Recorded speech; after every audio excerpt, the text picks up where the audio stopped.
Bertie to the rescue. "We've got an excursion tomorrow," Bertie's driver said one evening. Bertie was pleased. He spent most of his time running between Thomas's station and the villages, so a trip to somewhere new made a nice change. "Are we taking children to the seaside?" he asked eagerly. "No," said his driver. "It's a group of climbers who want to go to the lake in the hills for a picnic, so make sure you rest your engine ready for tomorrow." But Bertie's engine wouldn't start when he awoke next day. His driver tried everything he could to make Bertie's engine better, but it was no use. So Bertie's friend Algie had to collect the climbers instead. Algie arrived on time and they all set off happily. But when they had done half their journey, Algie had to stop at some traffic lights. While they waited, Algie's engine stopped, and try as he might, his driver could not start it again. "Would you mind helping me push Algie out the way?" the driver asked the passengers. "We can't hold up the traffic like this." The passengers were pleased to help. They pushed as hard as they could and, in a cloud of white smoke, managed to get Algie started.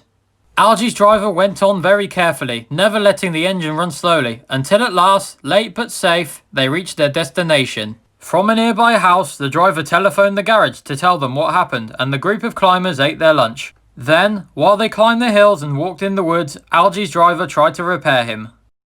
He worked hard all afternoon. Again and again, he tried to start Algie's engine, but it was no use. Then, when there was only an hour to go before it was time to start for home, he went to the telephone once more. "Sorry," said the man at the garage. "Bertie's still not well, but we'll do what we can."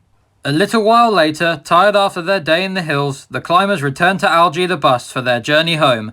They were surprised to see Algie's driver still trying to make his bus start. "Shall we push you again?" they asked wearily. "I don't think that will help now," said Algie's driver sadly. "I can't get him to work at all." "How long will it take for another bus to come up here and collect us?" the climbers asked anxiously.